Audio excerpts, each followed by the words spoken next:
Bonjour à tous et bienvenue dans ce tout nouvel épisode de À l'aube des mystères, Sens et tous ses secrets. Aujourd'hui, nous allons évoquer un personnage qui s'appelle Elisabeth, c'est assez surprenant, et rien de mieux que notre cher Indiana Jones local, Monsieur Bernard Brousse. Bonjour. Comment allez-vous? On est très très bien, justement, on va découvrir énormément de choses dans cet épisode.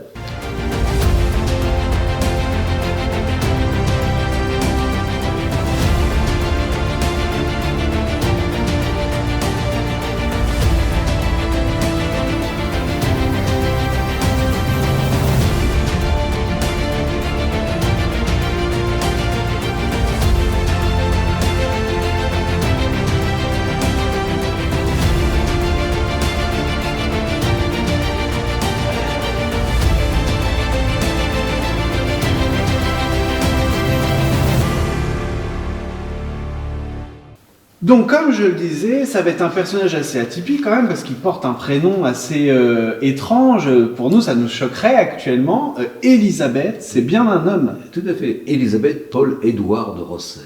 Et en plus, avec un nom aussi classieux. C'est assez gentil. C'est-à-dire qu'il portait le prénom de sa maman. Alors ça, c'est surprenant quand même. C'était, on va faire une petite parenthèse autour de ça quand même, parce que moi, ça m'a surpris. C'était une coutume? Non, c'était vraiment... À mon avis, sûrement, il y avait un amour filial. Et puis, d'accord. On choisit son patron. Oui, c'est vrai. Par exemple, Marie. Oui, c'est vrai. Oui, c'est vrai. Voilà. D'accord. Marie, mais c'est plutôt dans l'autre sens. Voilà. Là, ça surprend un peu dans ce sens-là. Oui. C'est vrai. D'accord. Mais c'est quelqu'un donc qui est devenu marin. Ok. Un grand marin, puisque amiral. Oui, amiral quand même. S'il vous plaît. Hein. Et puis c'est pas n'importe quelle expédition, puisqu'on recherchait, au fait, on avait perdu. On a perdu la Pérouse. Ah, alors là... Bah oui, c'est la phase de l'expédition, il fallait absolument Louis XVI, absolument le trouver. Bah oui. D'où les expéditions, là, qui se partent avec M. d'Entrecasteaux, et il fait partie de l'expédition. Il part en bateau. Mais vous savez, il n'y a pas l'hygiène, enfin la mortalité. Tous les chefs meurent. Finalement, c'est lui qui va diriger l'expédition. Donc c'est un hasard le fait que... Enfin, un hasard malheureux. C'était un des capitaines, mais voilà. D'Entrecasteaux meurt, voilà. Son second meurt, lui c'est le troisième. Voilà. Donc c'est lui. Voilà. En plus, c'est un scientifique, il note tout, il fait des relevés remarquables. Et puis donc, il recherche, il trouve pas. Ça, on sait, il est passé par le mois d'ailleurs, il paraît. Hein. Enfin bon, c'est raté. Et puis les temps sont un peu troublés. La révolution est en marche, ça se mutine, etc. finalement. Donc il va être fait prisonnier par les Anglais. Enfin, il va se retrouver en Angleterre au bout d'un certain temps. Il apprend des nouvelles un peu compliquées qu'en France il s'est passé plein de choses. Et que finalement il est orphelin. Voilà, parce qu'il faut le savoir, il a appris que ses parents n'ont qu'été... Ah oui, carrément. Sa mère était guillotinée, voilà. Son père était fusillé à Quiberon, bref. Son oncle aussi, qui est M. l'ermite de Chambertrand, du chapitre de Sens, qui était accusé d'avoir fait des correspondances avec l'ennemi, entre guillemets, enfin avec les étrangers. Bref, son neveu qui était fusillé aussi, enfin bref, c'est le carnage. Il n'y a plus personne, quoi, pratiquement. Mais lui, donc, il va en profiter pour rédiger son rapport, qu'il présentera aux mains d'un certain Napoléon Bonaparte, je ne sais pas si vous connaissez. Oui, il est un peu connu. Il est un peu connu sur les bords aussi. Voilà, donc c'est lui vraiment qui a fait le rapport, tout ça, de manière très scientifique, une chose, et puis rapport astronomique, enfin c'est vraiment, en plus c'est un savant, quelqu'un de très important, puisqu'après, Société française de géographie, ce sera des fondateurs de Société française de géographie. Ah oui, quand même. Ah non mais c'est un truc très bien. Oui. Oui. Non, c'est pas de problème. Hein. Et bref, et bon, donc après, on va essayer de mettre tout ça. Section de géographie de la navigation de l'Académie des sciences. M. Bougainville voulait qu'il soit son successeur. D'accord. Donc là, une grande considération pour M. Rossel. Alors, il a droit à Sens, il a une rue. Oui.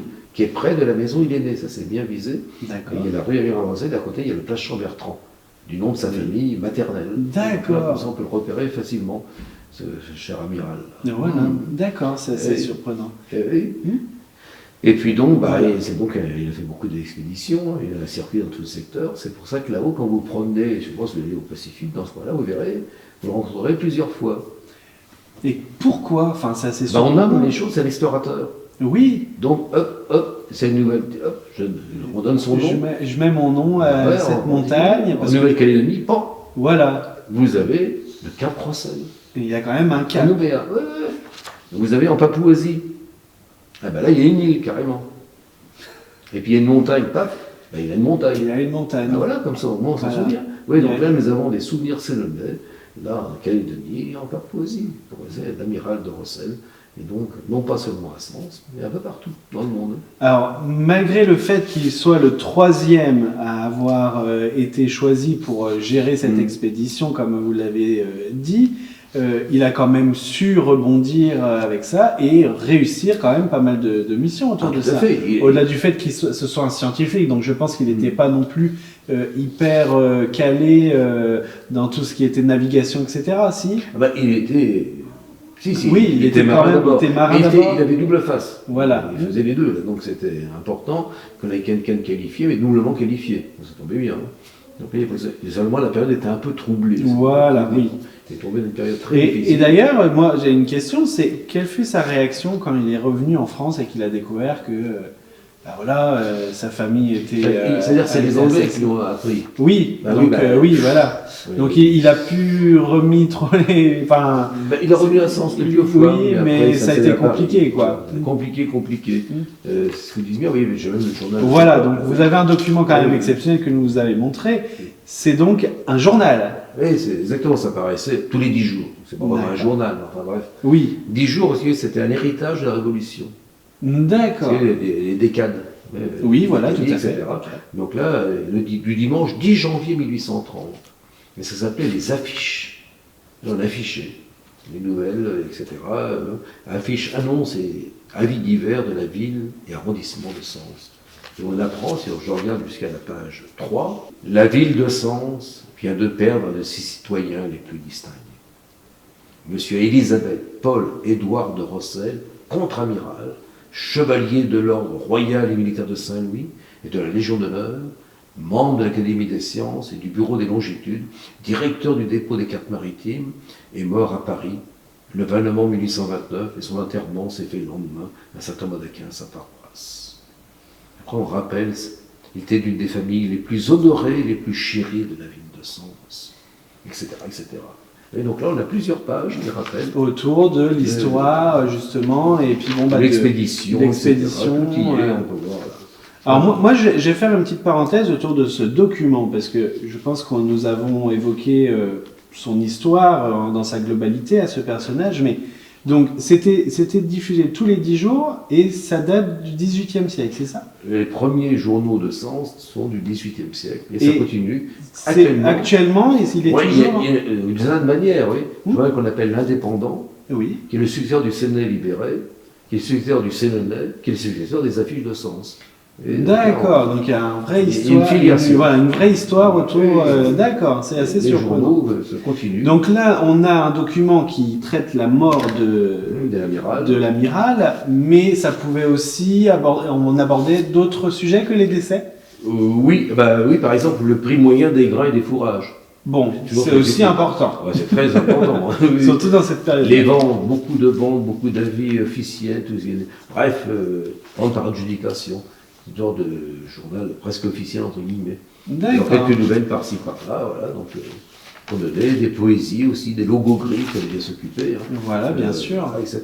Des charades. Ouais, donc, il y a un tas de petites choses comme ça, donc les journaux de l'époque. Ok, d'accord. Bah, c'est super. Et bah, comme quoi, on en apprend tous les jours avec Monsieur Bernard Brousse. Alors, on découvre qu'un personnage qui s'appelle Elisabeth, qui pour moi était une femme au premier abord, bah pas du tout. On découvre que c'est un scientifique, qui a fait énormément de découvertes. Il a un cap, une montagne, une île. Bref, on va s'arrêter où? Alors, déjà, c'est pas mal. Hein. C'est une déjà rue, pas mal. pas, Il a c'est une le- rue, il a voilà, donc c'est vrai que c'est assez exceptionnel. Voilà. Et ben merci beaucoup de nous avoir encore fait découvrir autant de choses autour d'un personnage de la ville de Sens. Vous êtes emmené en bateau quand même. Ben non, jamais. Bon. Hein, on est toujours au bon endroit et surtout on va toujours dans le même cap. Quant à nous, on se retrouve la semaine prochaine. À très bientôt.